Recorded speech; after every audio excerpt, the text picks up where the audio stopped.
নমস্কাৰ, মই Anirban. The cross কাৰেণ্টৰ নতুন অনুষ্ঠান মৰ্নিং পালছলৈ আপোনালোকক স্বাগতম জনাইছোঁ। আজিৰ বিষয় ভাৰত পাকিস্তানৰ মাজৰ সংঘাত, আমেৰিকাৰ স্থিতি। ভাৰত নে পাকিস্তান, কাৰ পক্ষত থাকিব আমেৰিকা? দুই বন্ধু ৰাষ্ট্ৰৰ সংঘাতত বিভোজিত নেকি আমেৰিকা?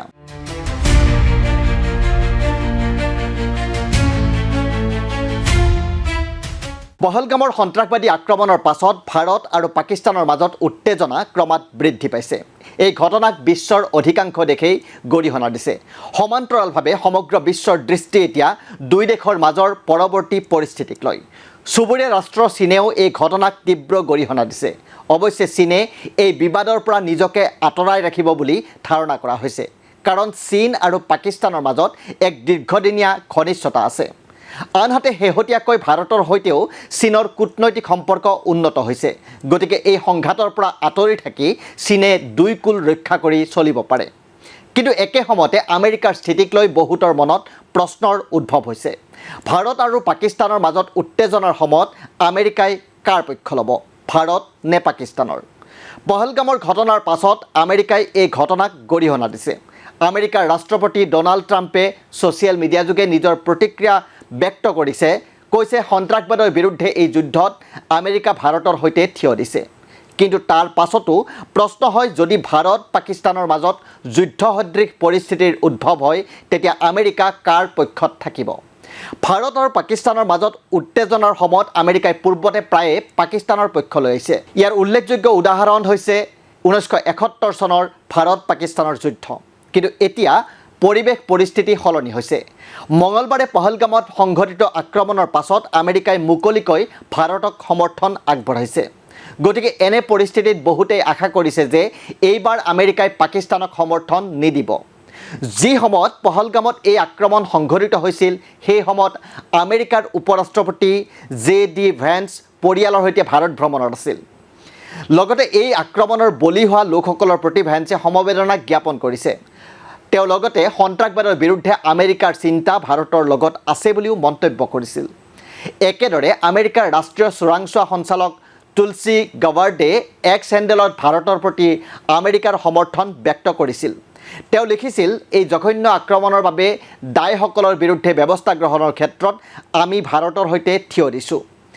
আমেৰিকাৰ নেতাসকলৰ এই বক্তব্যৰ পাছত আমেৰিকাৰ সমৰ্থন ভাৰতৰ প্ৰতি নে পাকিস্তানৰ প্ৰতি তাৰ এটা আভাস পোৱা গৈছে। ভাৰত আৰু পাকিস্তানৰ মাজত এই উত্তেজনা যদি সামৰিক সংঘাতৰ দিশে আগবাঢ়ি যায়, তেন্তে আমেৰিকাই ভাৰতক সমৰ্থন কৰিব বুলি এনে বক্তব্যবোৰৰ পৰা আশা কৰিব পাৰি। অৱশ্যে কূটনৈতিক বিশেষজ্ঞসকলে আমেৰিকাৰ সম্ভাৱ্য স্থিতি সন্দৰ্ভত দুই ধৰণৰ মন্তব্য আগবঢ়াইছে। সেয়া হৈছে, আমেৰিকাই হয়তো ভাৰতক সমৰ্থন দিব বা আমেৰিকাই এইবাৰ নিৰপেক্ষ ভূমিকা ল'ব পাৰে। মিডল ইষ্ট ইনচাইটছ প্লেটফৰ্মৰ প্ৰতিষ্ঠাপক ডক্টৰ শুভদা চৌধুৰীৰ মতে, আমেৰিকা ভাৰতৰ পক্ষত থাকিব। তাৰ দুটা মুখ্য কাৰণ আছে। এটা কাৰণ হ'ল ভাৰত কোৱাড অৰ্থাৎ কোৱাড্ৰিলেটাৰেল ছিকিউৰিটি ডায়লগ বা চতুৰ্ভুজ সুৰক্ষা বাৰ্তাৰ সদস্য। ইয়াৰ সদস্যসমূহ ক্ৰমে ভাৰত, আমেৰিকা, জাপান, অষ্ট্ৰেলিয়া। দ্বিতীয় কাৰণটো হৈছে, বৰ্তমান আমেৰিকা আৰু চীনৰ মাজত শুল্ক যুদ্ধ চলি আছে আৰু চীন আৰু পাকিস্তান অতি ঘনিষ্ঠ। গতিকে আমেৰিকাই পাকিস্তানৰ পক্ষ নল'ব। ইপিনে এই উত্তেজনাৰ ক্ষেত্ৰত আমেৰিকাৰ স্থিতি নিৰপেক্ষ হোৱাৰ সম্ভাৱনা নুই কৰিব নোৱাৰি। ইপিনে আমেৰিকাৰ ৰাষ্ট্ৰপতি ডনাল্ড ট্ৰাম্পে ইয়াৰ এক ইংগিতো দিছে। ট্ৰাম্পে কৈছে, ভাৰত আৰু পাকিস্তান দুয়োখন দেশেই আমাৰ বন্ধু। ট্ৰাম্পৰ এই কথাই দুটা দিশ আঙুলিয়াইছে।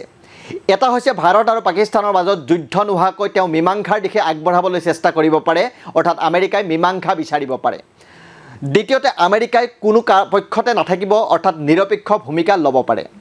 একেদৰে মিডল ইষ্ট ইনচাইটছ প্লেটফৰ্মৰ প্ৰতিষ্ঠাপক ডক্টৰ শুভদা চৌধুৰীয়ে আন এটা সম্ভাৱনাও ব্যক্ত কৰিছে।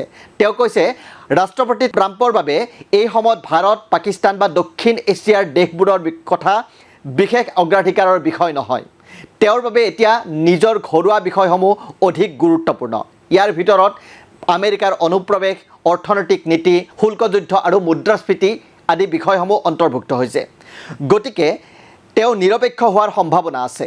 ট্ৰাম্পৰ ক্ষেত্ৰত ভাৰত, পাকিস্তান বা দক্ষিণ এছিয়া বৰ্তমান তেওঁৰ বাবে বিশেষ অগ্ৰাধিকাৰৰ বিষয় নহয়। অৱশ্যে কূটনৈতিক বিশেষজ্ঞ পৰ্যায়তে হওক বা আন মহলতে হওক এনে চৰ্চা চলি থাকিলেও সময়ত কোনে কি পৰিস্থিতি লয় সেয়া সঠিককৈ ক'ব নোৱাৰি। পহলগামৰ ঘটনাৰ পাছত ভাৰত চৰকাৰে সন্ত্ৰাসবাদৰ বিৰুদ্ধে কঠোৰ পদক্ষেপ লোৱাৰ দিশে আগবাঢ়িছে বুলি ধাৰণা কৰা হৈছে। এনে পৰিস্থিতিত সমগ্ৰ বিশ্বৰ দৃষ্টি এতিয়া ভাৰতৰ ওপৰত। গতিকে সময়ত দেখা যাব এই সংঘাতে কি ৰূপ লয় আৰু আমেৰিকা বা অন্যান্য দেশসমূহে সময়ত কাৰ পক্ষ লয়।